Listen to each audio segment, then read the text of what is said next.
Welcome to LaTeX. Today's topic is section 144. In this sense, curfew. Curfew అనేది అందరికీ తెలిసిందే, అందరికీ పరిచయమే. కానీ దీనికి ఉన్న లీగాలిటీ ఏంటి, దీన్ని డిజోబే చేస్తే ఐపీసీలో ఏ సెక్షన్ ప్రకారం పనిష్మెంట్ వేస్తారు, ఇప్పుడున్న in the scenario state and central government ఎందుకు 144ని మన కంట్రీ వైడ్గా ఎందుకు ఇంప్లిమెంట్ చేశారు, లీడింగ్ కేసెస్ 144 మీద ఏమన్నా ఉన్నాయా, ఈ సెక్షన్ కింద ఇంతవరకు ఎవరికైనా పనిష్మెంట్ విధించారా లేదా అనేది తెలుసుకుందాం. ముందు సెక్షన్ 144 అనేది దాని గురించి ఏంటో తెలుసుకొని తర్వాత దాని గురించి డెప్త్కి వెళ్ళిపోదాం. ఈ సెక్షన్ 144 హిస్టరీలోకి వెళ్తే ఇది బ్రిటిష్ కాలం నుంచి ఇప్పటికీ కూడా కొనసాగుతూనే ఉంది. ఈ సెక్షన్ జనరల్గా ప్రజల యొక్క ఫండమెంటల్ రైట్స్ మీద కొన్ని ఆంక్షలను విధిస్తూ జారీ చేస్తారు. డైరెక్ట్గా ఈ సెక్షన్లో ఏం చెప్పకపోయినా పాలిటిక్స్లో అపోనెంట్ పార్టీ వాళ్ళు జరిపే సభలు, సమావేశాలు, ఊరేగింపులు మొదలైన వాటిని నిషేధించేందుకు ప్రభుత్వం ఈ సెక్షన్ని ఆయుధంలా ఉపయోగించుకుంటుంది. కానీ సెక్షన్ పరంగా ఆలోచిస్తే ఇది చాలా పెద్ద సెక్షన్, చాలా విస్తృతమైనదని మనం చెప్పుకోవాలి.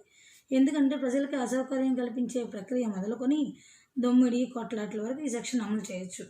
అయితే ప్రధానంగా ముందు జాగ్రత్త చర్యగా మాత్రమే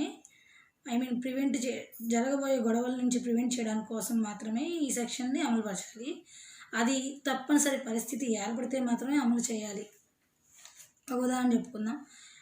ఒక వర్గానికి చెందిన ప్రజలు తమ హక్కుల సాధన కోసం ఆందోళన కార్యక్రమాలు, సమావేశాన్ని, ఊరేగింపులు చేయదలిచి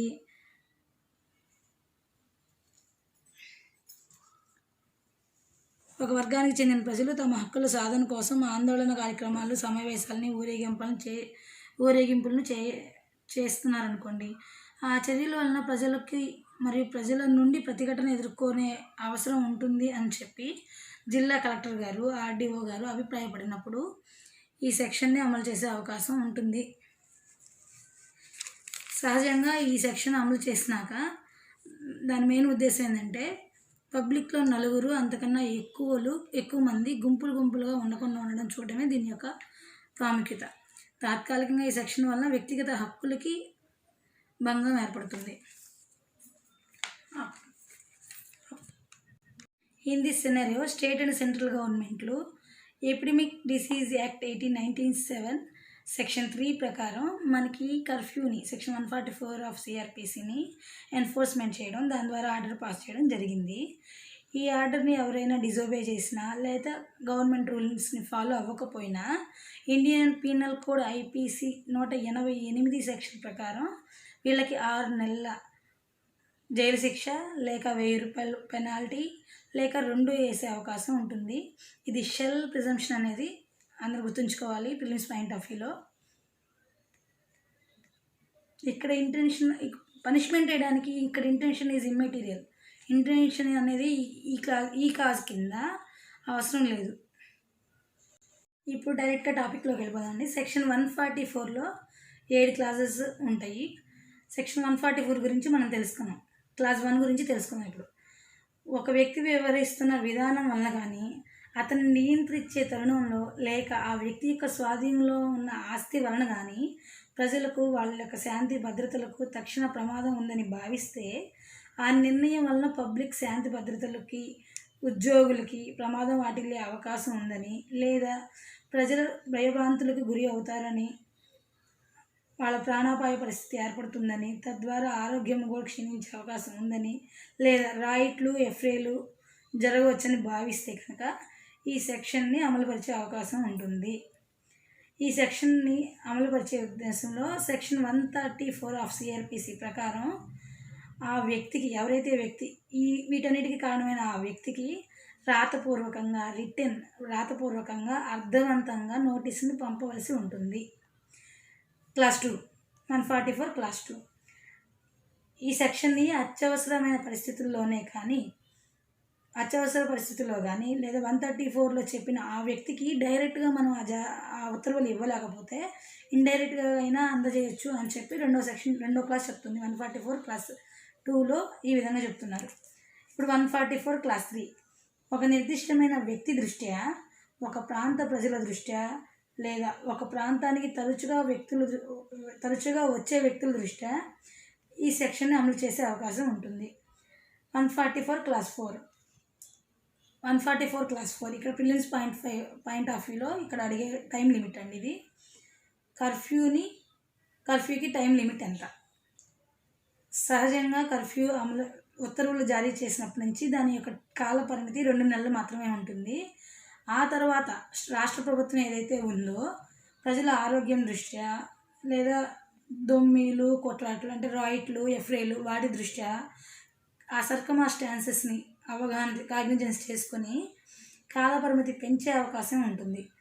అట్లా పెంచిన టైం కూడా ఉత్తర్వులు జారీ చేసిన రోజు నుంచి 6 నెలలు మించి ఉండకూడదని సెక్షన్ 144 క్లాస్ 4 అనేది క్లియర్గా చెప్తుంది. ఇప్పుడు 144 క్లాస్ 5 ఈ ఉత్తర్వులు మెజిస్ట్రేట్ తనకు తానుగా కానీ లేదా ఎవరైనా అభ్యర్థన మేరకు కానీ రద్దు చేసే అవకాశం ఉంటుంది లేదా సడలింపైనా చేయవచ్చు. సెక్షన్ 144 క్లాస్ 6 రాష్ట్రం కూడా తనకు తానుగా కానీ దీన్ని తీసేయచ్చు లేదా బాధితులు ఎవరైనా దీనివల్ల ఎవరైతే ఎఫెక్ట్ అయి ఉన్నారో ఆ వ్యక్తులు ఏదైనా అభ్యర్థనని రాష్ట్ర ప్రభుత్వానికి తెలియచేస్తే తద్వారా అయినా తీసేయచ్చు లేదంటే కొన్ని సడలింపులు ఇవ్వచ్చు.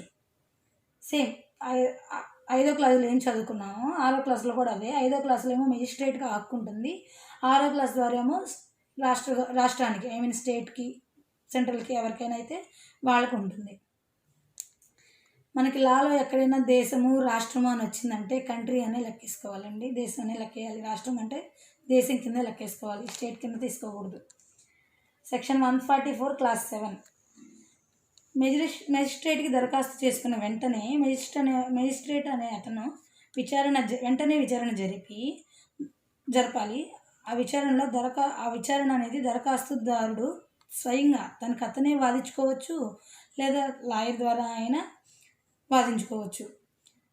ఇదంతా విన్న తర్వాత మెజిస్ట్రేట్ దాన్ని తిరస్కరించినట్లయితే తిరస్కరించడానికి గల కారణాలని రికార్డ్ చేయాలి.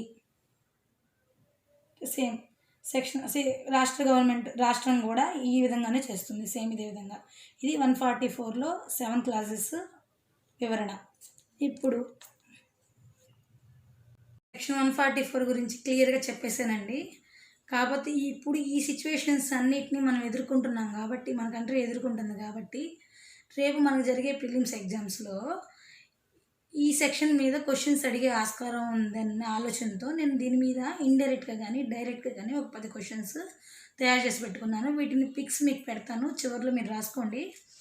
పీడిఎఫ్లో కాదు, డైరెక్ట్గానే పెడతాను, వీడియో చివరిలో పెడతాను, చూసుకోండి. ఆ questions: what is the power of section CrPC? Question number 1.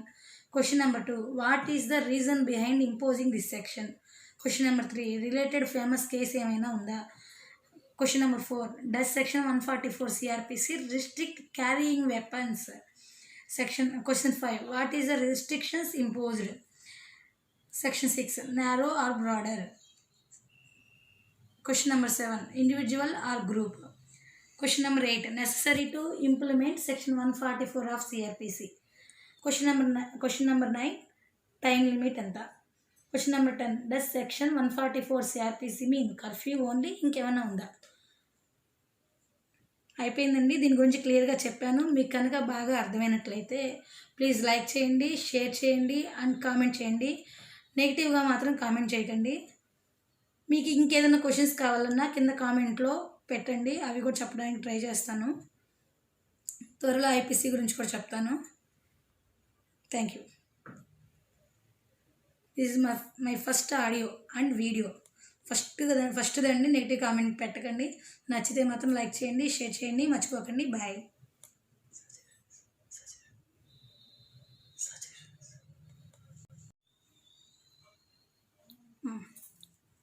ఫాస్ట్గా